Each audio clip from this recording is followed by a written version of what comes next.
Hi, everyone. This is Maya Zahira with PsychicProtectionSanctuary.com.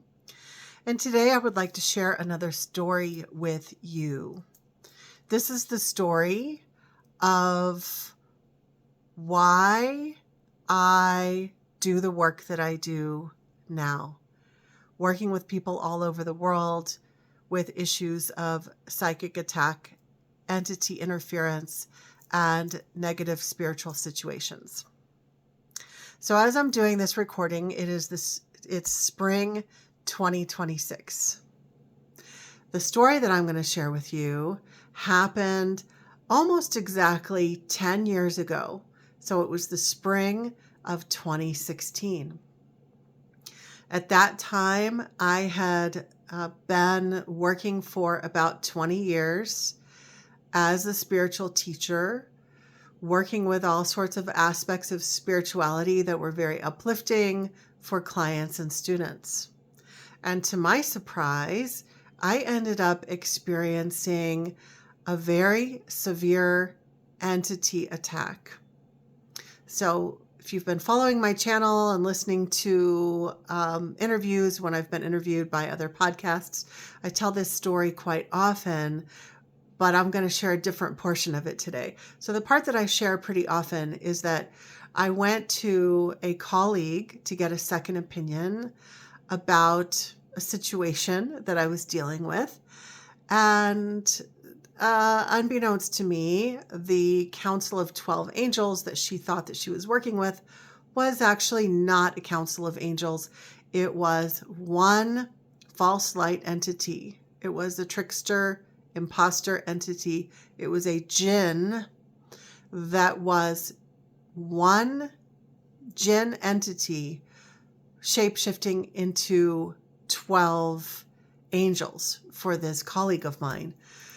Well, for some reason, this jinn was extra threatened by me. I don't know why. I do not know why, but it attacked me very severely. I went through this attack for about 6 weeks of hell, and it took me about 4 or 5 weeks to even figure out what was going on, because I had never dealt with I had never knowingly dealt with a shapeshifter. And so it was very confusing, very upsetting, and just traumatizing all around. But here's the part of the story that I really want to share with you today. So about 4 or 5 weeks into this ordeal, I was afraid to go to sleep because I was getting attacked spiritually all the time, including at night. I was afraid to go to sleep. I had tried all of the regular standard methods for spiritual protection. I burned sage, visualized white light, focus on the positive. This thing was not letting go. Okay. And so it was the middle of the night. I hadn't gone to sleep yet. I was just messing around the house, and I knew that I was staying up late because I was afraid to go to sleep. So I finally went into my bedroom. I sat on my bed and I looked out the window and I prayed. I prayed and prayed and cried. And I prayed to God or Creator. And I said, please, I do not understand what's happening. I am in over my head. This is more than I know how to deal with. I need guidance. I need strength. Please help me. And then after I said that prayer, I remember what was on my heart was that I knew that with what I was going through, I could not believe that I was the only person on the planet going through really weird and wild spiritual encounters who wasn't getting any help. I wasn't finding the right help in my community. And I knew that if this is happening to me, this, I'm sure, is happening to many other people in different ways. People having major spiritual warfare experiences and not being able to find the right support. And I remember thinking, the spiritual warfare is traumatizing enough, but the not being able to find support and not being believed and being shunned by my spiritual friends, that made it doubly traumatizing. And I got up from my bed and I went and looked on Google and searched online for support groups or some kind of help. And at that time, a decade ago, I really didn't find anything. I mean, there were some people that were practitioners of the dark arts that wanted to help, and I really didn't want to go down that path. And that was smart because I've worked with a lot of clients who've hired practitioners of the dark arts only to be attacked worse. So thankfully, I didn't go down that path. So what I was finding were not viable avenues. So I went back, sat on the edge of my bed, and I prayed again. And I said, please, God, or please, Creator, Divine, please show me what to do. And I know that I'm not the only person going through this. There are surely other people going through similar situations, and it's horrible going through this alone. I don't want other people to go through this alone like I am. If I ever get through this, when I ever get through this, I want to help other people. I want to create a community so that we have support, so it's not traumatizing and confusing going through it all alone. And now it's a decade later. You might imagine, yes, I did survive.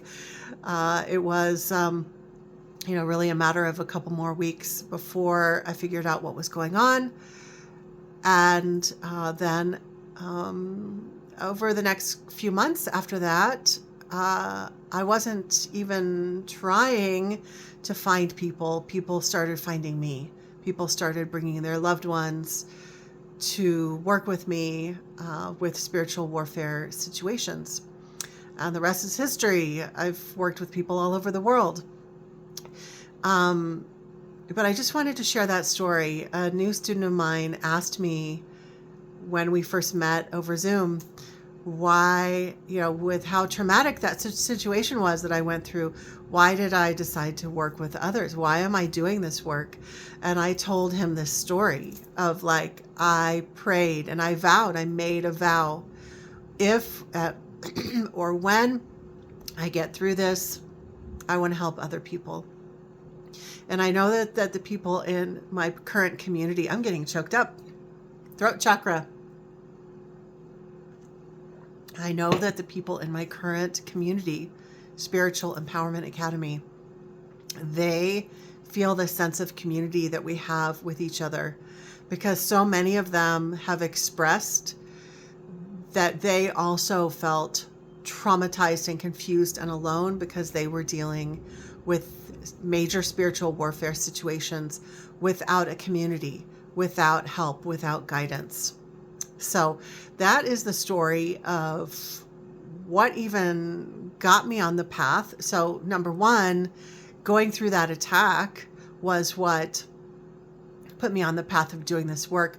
But it was the vow that I made in the middle of the night that really put me on this path. And so I just want to say that now at the 10-year anniversary, I'm so grateful for each one of you for being truth seekers and for being interested in learning about spiritual warfare, learning about psychic attack, entity intrusions, and all of that, because a lot of people don't want to learn about it. But I'm here to tell you that there's a common myth in the New Age and spiritual world. The common myth is that if you just focus on the positive, then nothing bad can ever hurt you. But I'm telling you that I had this experience, and I've worked with many clients over the years, that where we were working with good energy, We were high vibe, and yet we came under attack. And so I just want to thank you for being courageous in learning about psychic protection, learning about spiritual empowerment, because literally these kinds of things can happen to anyone. So I'm so happy that I get to express this vow to you through this work, through the YouTube channel, and through my courses and programs. Thank you for being here. And as always, I'm sharing all my love with you.